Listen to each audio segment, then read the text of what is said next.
Very much alive, a remarkable story of survival, and it got us thinking, how do people survive after incidents like this? As you might imagine, there are some things that can limit that. First of all, you have to have access to air.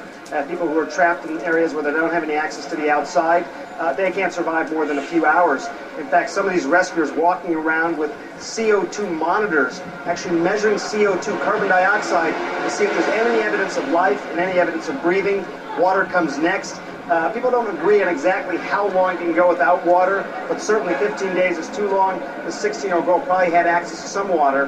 And take a look at this woman. This is a woman I met when I was in Pakistan a few years ago.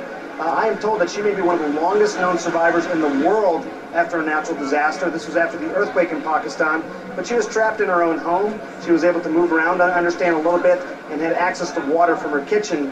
But she survived for 65 days. She weighed just about 24 kilograms, or around 60 pounds, when she was found. That's how some of these stories of survival are going, and there are still some search and rescue teams out even today.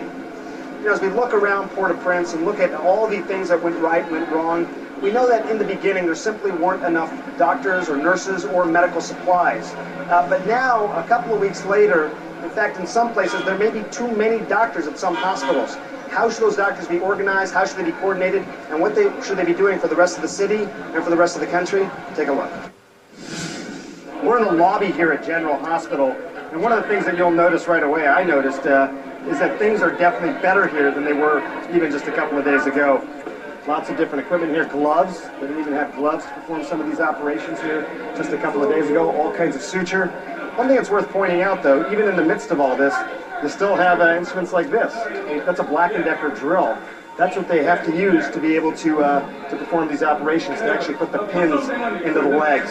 So it's by no means perfect. But if you look around here, take a look at all the operations that are going on, this is better than it was 3 days ago. But here's something I didn't expect. I actually think there may be too many doctors. Doctors stepping over one another. Lack of organization. People watching what's happening and come flooding down into an area like this. So we're about to go into this meeting where they're actually getting all the chiefs of the various departments together to try and coordinate this. They can try and be as efficient as possible. I think all of the groups are well staffed. One woman survived for 65 days Some of these doctors may be sent in to the other earthquake in hospitals. They are Pakistan. short surgeons. She may hold the world record for survival. Well, just recently, someone was found surviving 16 days in Haiti in a building that collapsed. Never been curious how they set up People roaming around with CO2 to see if there's any sign of people breathing oxygen. Well, they need water. Gotta have water. If you don't have water, 15 days may be the max.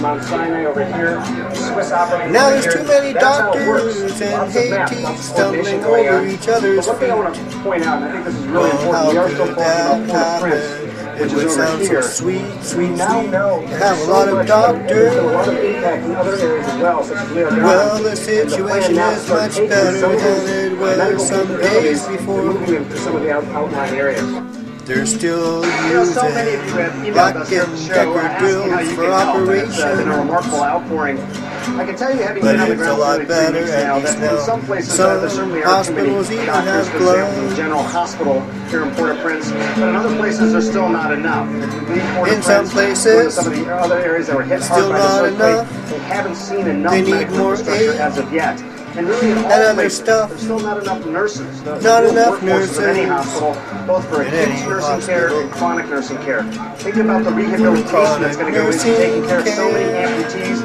Not There's to so mention many the prosthetics as well. amputees. These are going to be How some of the you gonna get challenges in the around months with ahead.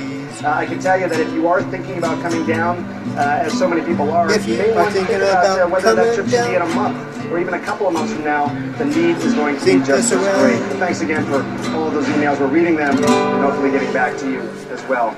Back home, obviously a lot of discussion about health care reform. President discussed